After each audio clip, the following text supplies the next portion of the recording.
Kong अपनी जान हथेली पर रखकर भाग रहा होता है। उसके ठीक पीछे मौत बनकर खूंखार जंगली कुत्तों का एक विशाल झुंड दौड़ रहा था। कॉन्ग तेजी से भागते हुए एक बहुत ऊंची चट्टान के किनारे पर जा खड़ा होता है। वहां उसने पहले से ही इन खूंखार दरिंदों के लिए एक मौत का जाल तैयार कर रखा था। कॉन्ग एक पेड़ का भारी तना उठाकर जाल पर दे मारता है, जिससे पहाड़ से बड़े बड़े भारी पत्थर उन जंगली कुत्तों पर मौत बनकर बरसने लगते हैं। लेकिन पत्थरों की इतनी भयंकर मार के बाद भी वो कुत्ते हार नहीं मानते और कॉन्ग को फाड़ खाने के लिए आगे बढ़ते हैं। ये देखकर कॉन्ग का गुस्सा 7वें आसमान पर चढ़ जाता है। वो एक खूंखार कुत्ते को बीच से चीरकर 2 टुकड़े कर देता है। कुत्ते का गर्म खून कॉन्ग के चेहरे और शरीर पर फैल जाता है। खून से सना कॉन्ग ऐसी दहाड़ मारता है कि बाकी कुत्तों के पसीने छूट जाते हैं और वो दुम दबाकर वहां से भाग निकलते हैं। इसके बाद कॉन्ग पास ही एक झरने पर जाता है और अपना खून से सना हुआ शरीर धोता है। वो जैसे ही मरे हुए कुत्ते का मांस खाने लगता है, अचानक उसके दांत में एक भयंकर दर्द उठता है और वो दर्द से तड़पने लगता है। ठीक उसी पल उसे दूर से एक बहुत ही अजीब सी दहाड़ सुनाई देती है। कॉन्ग का ध्यान भटकता है और मौका देखकर एक बहुत बड़ी छिपकली उसका मांस चुराकर भाग जाती है। असल में कॉन्ग कई सालों से बिल्कुल अकेला रह रहा था, इसलिए उस अजीब आवाज को सुनकर उसे लगता है कि शायद यहाँ कोई उसी के जैसा है। इसी उम्मीद में वो उस आवाज का पीछा करने लगता है, लेकिन वहां पहुंचने पर उसे पता चलता है कि वो कोई विशाल जीव नहीं बल्कि सिर्फ एक छोटा सा मेंढक है। ये देखकर कॉन्ग की सारी उम्मीदें टूट जाती हैं। दूसरी तरफ हमारी दुनिया में डॉक्टर आइलीन मोनार्क नाम की एक एजेंसी के लिए काम कर रही थी। ये एजेंसी दुनिया भर के विशालकाय मॉन्स्टर पर नजर रखती है। आइलीन कॉन्ग को लेकर काफी परेशान थी, क्योंकि कॉन्ग को अकेले रहने की आदत नहीं है। इसी बीच रोम शहर में एक बहुत बड़ा मकड़ी जैसा मॉन्स्टर घुस आता है और भारी तबाही मचाने लगता है। तभी गॉडजिला वहां आता है और सीधा उस मकड़ी पर टूट पड़ता है। दोनों के बीच खतरनाक लड़ाई होती है और कई बड़ी इमारतें टूटकर मलबे में बदल जाती हैं। गॉडजिला उस मॉन्स्टर को जोर से जमीन पर पटकता है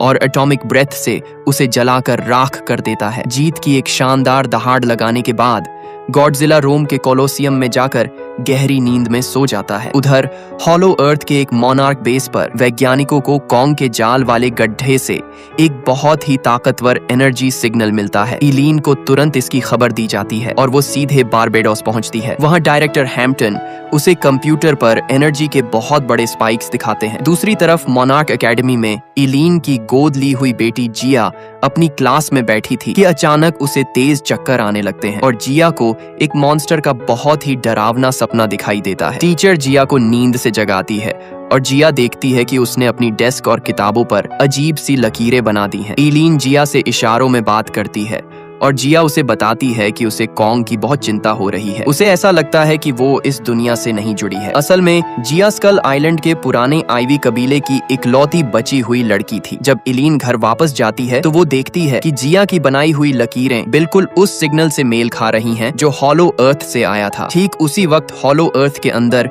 एक खतरनाक मॉन्स्टर मोनार्क बेस पर हमला करके उसे पूरी तरह तबाह कर देता है। डरावने सपने की वजह से जिया अचानक जाग जाती है और इलीन उसे गले लगाकर शांत करती है। अगले दिन इलीन मायामी जाती है और बर्नी नाम के एक पॉडकास्टर से मिलती है, जिसने पहले भी ऐसे मॉन्स्टर के मामलों में मदद की थी। बर्नी इसी शर्त पर मदद करने को तैयार होता है कि उसे भी हॉलो अर्थ के अंदर जाने का मौका मिलेगा। तभी अचानक इलीन के फोन पर एक और सिग्नल अलर्ट बज उठता है। ये सिग्नल इतना तेज था कि गहरे समंदर में बैठे गॉडजिला को भी इसका एहसास हो जाता है। गॉडजिला अपनी नींद से जागता है और शहर में उथल पुथल मचाते हुए रोम से समंदर की तरफ भाग निकलता है। उधर बेस का मुख्य दरवाजा खुलता है और सब लोग डर के मारे इधर उधर भागने लगते हैं। पर तभी वहां से कॉन्ग बाहर आता है, जो अपने दांत के तेज दर्द से बहुत ज्यादा परेशान था। वैज्ञानिक तुरंत कॉन्ग को बेहोश करने की दवा देते हैं और ट्रैपर नाम का एक डॉक्टर अपने खास फ्लाइंग शिप से वहां पहुंच जाता है। वो कॉन्ग का खराब दांत बाहर निकालता है और उसकी जगह एक बहुत ही मजबूत आयरन टूथ फिट कर देता है। बर्नी इलीन को समझाता है कि ये एनर्जी सिग्नल असल में हॉलो अर्थ से किसी की मदद की गुहार है। ये सुनकर हैम्पटन बिना देर किए टीम को नीचे भेजने का आदेश दे देता है। इलीन, बर्नी, ट्रैपर, जिया और पायलट मिकेल एक सुपर फास्ट शिप में बैठकर कॉन्ग के पीछे पीछे हॉलो अर्थ के रास्ते में कूद जाते हैं। शिप तेज रोशनी और तगड़े झटकों के बीच से गुजरने लगता है, जिसे देखकर बर्नी डर के मारे चीखने चिल्लाने लगता है और कुछ ही पलों में वो सब हॉलो अर्थ की रहस्यमयी दुनिया के अंदर पहुंच जाते हैं। उधर फ्रांस के एक जलते हुए न्यूक्लियर प्लांट पर सैनिकों को गॉडजिला के पैरों के भारी निशान मिलते हैं। गॉडजिला उस प्लांट की रेडिएशन एनर्जी को अपने अंदर सोख रहा होता है, जिससे उसका शरीर नीले रंग में चमकने लगता है। मोनार्क के विमान गॉडजिला पर हमला करते हैं, पर वो एक ही झटके में सबको हवा से नीचे पटक देता है और अपनी नीली एनर्जी से सबको जलाकर राख कर देता है। हैम्पटन इलीन को फोन पर बताता है कि गॉडजिला किसी बहुत बड़ी जंग के लिए खुद को तैयार कर रहा है, पर तभी अचानक लाइन कट जाती है। इलीन की टीम हॉलो अर्थ में उस तबाह हुए बेस पर पहुंचती है। वहां सारे वैज्ञानिक मारे जा चुके थे और पूरी जगह सिर्फ मलबे में बदल चुकी थी। दीवार पर खून से सना हुआ एक बहुत बड़ा पंजे का निशान होता है, जो कॉन्ग का बिल्कुल नहीं था। ट्रैपर बताता है कि ये निशान किसी बड़ी लड़ाई की खुली चुनौती है। टीम को मलबे के नीचे से एक सिक्योरिटी कैमरा मिलता है। जब शिप के अंदर इलीन कैमरा की रिकॉर्डिंग देखती है तो पता चलता है कि एक लाल रंग के खूंखार बंदर ने बेस को तबाह किया था। अचानक एनर्जी के एक बहुत तेज झटके से उनका शिप नीचे गिरने लगता है,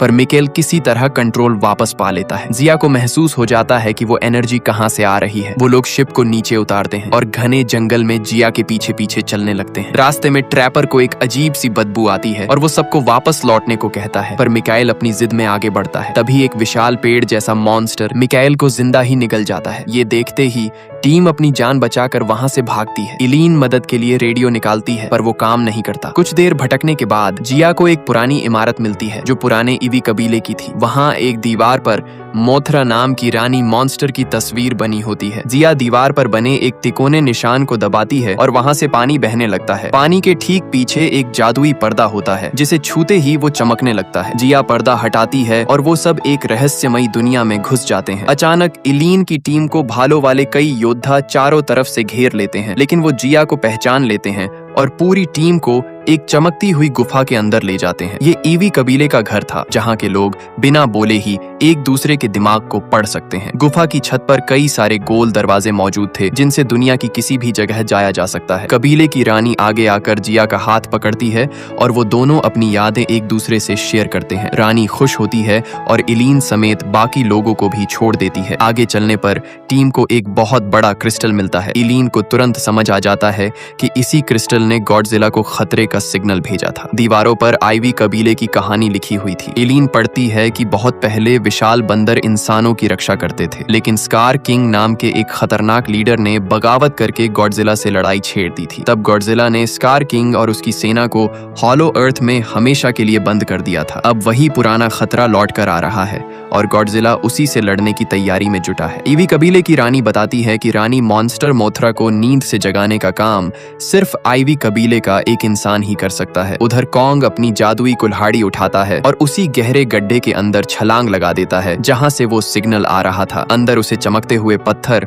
और अपने जैसे कई जीवों की हड्डियां मिलती हैं। कॉन्ग को दूर से फिर एक दहाड़ सुनाई देती है और वो एक झरने को पार करके एक बिल्कुल नई और अनजान दुनिया में पहुंच जाता है। वहां एक परछाई तेजी से कॉन्ग की तरफ बढ़ती है। कॉन्ग खुद को लड़ाई के लिए तैयार करता है, लेकिन असल में वो सुको नाम का एक छोटा बंदर था। कॉन्ग उससे शांति से मिलने की कोशिश करता है, पर सुको कॉन्ग के हाथ पर जोर से काट लेता है और चीख कर बाकी बंदरों को बुला लेता है। कई खूंखार बंदर कॉन्ग पर टूट पड़ते हैं और उसकी कुल्हाड़ी छीनकर उसी पर हमला करने लगते हैं। कॉन्ग अपनी पूरी ताकत से उन्हें धक्का देकर दूर करता है। सुको कॉन्ग के चेहरे पर छलांग लगाता है, पर कॉन्ग उसे पकड़ लेता है और सुको को ही एक डंडे की तरह इस्तेमाल करके बाकी बंदरों को पीटने लगता है। इस हाथापाई में एक बंदर पहाड़ की खाई से नीचे गिरने ही वाला होता है, पर कॉन्ग उसका हाथ पकड़कर उसे बचा लेता है। पर वो धोखेबाज बंदर एक नुकीले चाकू से कॉन्ग को मारने की कोशिश करता है। कॉन्ग का गुस्सा 7वें आसमान पर पहुंच जाता है और वो एक जोरदार लात मारकर उसे सीधा खाई में धकेल देता है। आखिरी बचा हुआ बंदर डर के मारे भागने लगता है, पर कॉन्ग एक भारी पत्थर उड़ाकर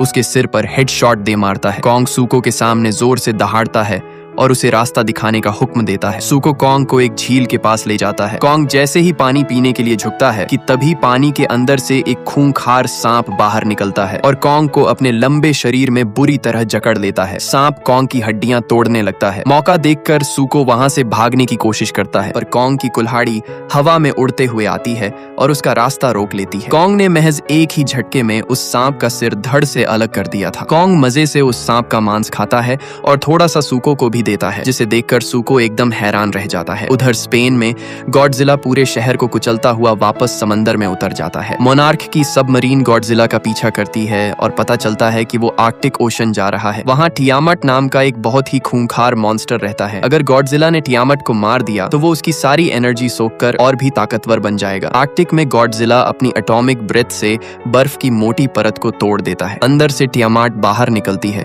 जो गुलाबी रंग की रोशनी से चमक रही होती है। टियामट अपने शरीर से गॉडजिला को जकड़ लेती है, पर गॉडजिला उसके शरीर से मांस का एक बड़ा टुकड़ा खींच लेता है। टियामट भी पलटवार करती है, पर गॉडजिला उसकी सारी एनर्जी सोखने लगता है और एक बहुत तेज नीली किरण छोड़ता है। कुछ ही पलों में ताकतवर टियामट के टुकड़े टुकड़े हो जाते हैं और गॉडजिला उसके घर में जाकर बची हुई एनर्जी को अपने अंदर भरने लगता है। उधर कॉन्ग सुको के पीछे पीछे चलते हुए हड्डियों से बना एक पुल पार करता है और एक ऐसी जगह पहुंचता है जहां बहुत ज्यादा गर्मी थी। वहां कॉन्ग देखता है कि हजारों बंदरों को गुलाम बनाकर रखा गया है और उनसे भारी पत्थर उठवाए जा रहे हैं। एक गार्ड जब एक कमजोर बंदर को लात मारता है तो कॉन्ग गुस्से से पागल हो जाता है। वो सीधा आगे बढ़ता है और उस गार्ड के चेहरे पर ऐसा जोरदार मुक्का मारता है कि उसको उसकी नानी याद आ जाती है। इसके बाद कॉन्ग जोर से दहाड़ता है और उनके लीडर को बाहर बुलाता है। तभी एक लाल रंग का लंबा बंदर सामने आता है। ये कोई और नहीं बल्कि वही खतरनाक स्कार किंग था जिसे गॉडजिला ने सालों पहले यहाँ कैद किया था। स्कार किंग कॉन्ग के लोहे के दांत को देखकर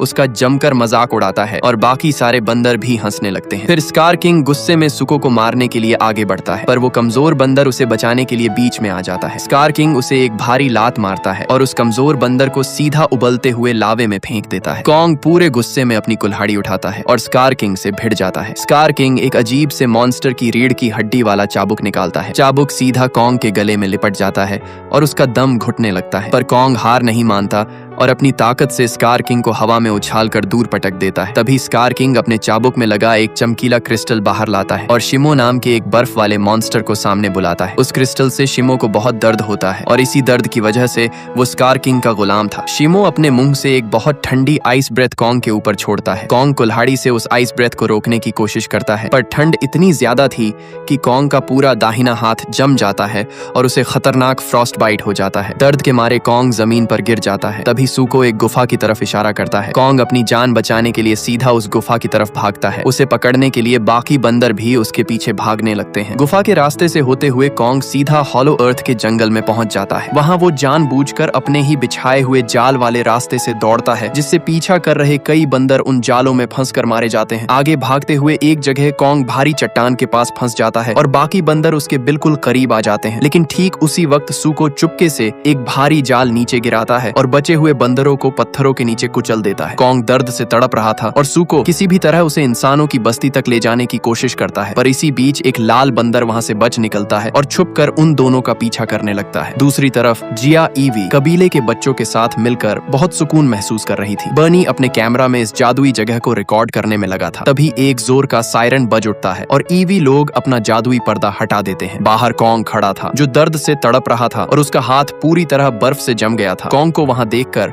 वो लाल बंदर जो छुपकर पीछे आया था सीधा स्कार किंग को खबर देने के लिए भाग जाता है। इसके बाद स्कार किंग अपनी पूरी सेना को जमा करता है और शिमो की पीठ पर सवार होकर सीधे इंसानों की दुनिया पर हमला बोलने के लिए निकल पड़ता है। उधर आर्कटिक ओशन में गॉडजिला बर्फ की मोटी परत को तोड़कर बाहर निकलता है। अब गॉडजिला का पूरा शरीर नीले रंग की जगह एक खतरनाक गुलाबी रोशनी से चमक रहा था। दूसरी तरफ कॉन्ग की हालत बहुत खराब थी और वो जमीन पर गिर पड़ता है। ट्रैपर फौरन पास आता है और अपनी मशीन से कॉन्ग के हाथ की जांच करता है। वो सबको बताता है कि उसने ऑपरेशन पावर हाउस नाम का एक शानदार प्रोजेक्ट तैयार किया था, जिससे कॉन्ग की ताकत और बढ़ाई जा सके। ट्रैपर उस टूटे हुए बेस में जाता है और वहां से एक बहुत बड़ा हथियार निकाल लाता है। ट्रैपर उस भारी हथियार को कॉन्ग के जमे हुए हाथ में अच्छी तरह फिट कर देता है। जैसे ही उस हथियार से हरे रंग का लिक्विड कॉन्ग के हाथ में जाता है, वो पल भर में उसके हाथ को एकदम ठीक कर देता है। कॉन्ग खुशी से अपनी उंगलियां हिलाता है और जमीन पर एक ऐसा जोरदार मुक्का मारता है कि पूरी धरती कांप उठती है। उसी वक्त सुको भागता हुआ वहां पहुंचता है और स्कार किंग के खतरनाक हमले के बारे में खबर देता है। कॉन्ग बिना एक भी सेकंड बर्बाद किए सीधा एक पोर्टल के अंदर छलांग लगा देता है। अगले ही पल कॉन्ग सीधा इजिप्ट के पिरामिड के बीच से जमीन को फाड़कर बाहर निकलता है और एक बहुत तेज दहाड़ लगाता है। उसकी दहाड़ सुनकर वहां मौजूद लोग अपनी जान बचाकर भागने लगते हैं। उधर जिब्राल्टर में बैठे गॉडजिला को कॉन्ग की वो तेज दहाड़ सुनाई दे जाती है। वो फौरन पानी में छलांग लगाता है और अपनी फुल स्पीड में कॉन्ग की तरफ तैरने लगता है। नीचे हॉलो अर्थ में ईवी कबीले के लोग जिया को एक विशाल क्रिस्टल के पास ले जाते हैं। जिया प्यार से अपना हाथ उस क्रिस्टल पर रखती है और वहां से एक सुनहरी एनर्जी निकलती है जो सीधे रानी मॉन्स्टर मथुरा को उसकी गहरी नींद से जगा देती है। मथुरा अपनी चमकीली आंखों से जिया को देखती है और तुरंत ऊपर सतह की तरफ उड़ जाती है। इसके बाद सारे आईवी लोग अपनी गुफा को खाली करके सुरक्षित जगह जाने लगते हैं। गॉडजिला पानी को चीरता हुआ सीधा इजिप्ट पहुंच जाता है। कॉन्ग उसे पूरी बात समझाने की कोशिश करता है पर गॉडजिला गलत समझ लेता है कि कॉन्ग उस पर हमला करने आया है। वो एक जोरदार टक्कर मारता है और कॉन्ग हवा में उड़ते हुए सीधा पिरामिड पर जाकर गिरता है। दोनों के बीच एक खतरनाक लड़ाई छिड़ जाती है। कॉन्ग अपने नए लोहे के हाथ से गॉडजिला के चेहरे पर ताबड़तोड़ मुक्कों की बारिश कर देता है। फिर कॉन्ग गॉडजिला की मोटी पूंछ पकड़ता है और उसे दरवाजे की तरफ घसीटने लगता है। तभी गॉडजिला की पीठ चमक उठती है और वो अपनी गुलाबी एटॉमिक ब्रेथ से कई सारे पिरामिड को जलाकर खाक कर देता है। गॉडजिला कॉन्ग को उठाकर जमीन पर पटक देता है और उसे खत्म करने के लिए आगे बढ़ता है पर उसी पल रानी मोथरा वहां आ जाती है और गॉडजिला को दूर धकेल देती है। मोथरा के साथ जिया भी खड़ी होती है और दोनों मिलकर अपने दिमाग से गॉडजिला को सारा सच बता देते हैं। सच जानने के बाद गॉडजिला अपनी गलती मान लेता है और कॉन्ग का साथ देने के लिए एक लंबी दहाड़ लगाता है। उधर इलीन की टीम ईवी लोगों के साथ पिरामिड के निचले हिस्से में पहुंच चुकी थी। वहां वो लोग पानी के अंदर लाल रंग का एक लिक्विड मिलाते हैं। पानी लाल होते ही सारे क्रिस्टल हिलने लगते हैं जिससे ग्रेविटी बदलने लग जाती है। पर ठीक उसी वक्त स्कार किंग जादुई पर्दे को फाड़कर अंदर घुस आता है। वो शीमो को ऑर्डर देता है और शीमो अपनी आइस ब्रेथ से सारे क्रिस्टल को जमाना शुरू कर देता है। ट्रैपर तुरंत अपने शिप को उड़ाता है और उन उड़ने वाले अजीब जीवों को बंदरों की सेना पर छोड़ देता है। वो जीव उन बंदरों को बिजली के तेज झटके देने लगते हैं। ट्रैपर जल्दी से अपनी टीम को शिप में बिठाकर भागता है लेकिन शीमो अपनी आइस ब्रेथ का इस्तेमाल करके उन जीवों को वहां से भगा देता है। इधर कॉन्ग और गॉडजिला मौके पर पहुंच जाते हैं और बिना कोई वक्त गंवाए सीधा स्कार किंग और शीमो पर टूट पड़ते हैं। ठीक उसी समय क्रिस्टल का जादू चलता है और वहां की ग्रेविटी बिल्कुल खत्म हो जाती है। चारों मॉन्स्टर हवा में उड़ने लगते हैं पर हवा में तैरते हुए भी वो एक दूसरे पर जमकर लात घूंसे बरसा रहे थे। स्कार किंग का एक खतरनाक बंदर ट्रैपर के शिप को तोड़ने के लिए आगे बढ़ता है पर रानी मोथरा उसे उड़ाकर दूर फेंक देती है। तभी सूको भी इस लड़ाई का हिस्सा बन जाता है और बंदरों के ऊपर बड़े बड़े पत्थर फेंक कर उन्हें कुचलने लगता है। शीमो हवा से ही गॉडजिला पर अपनी आइस ब्रेथ छोड़ता है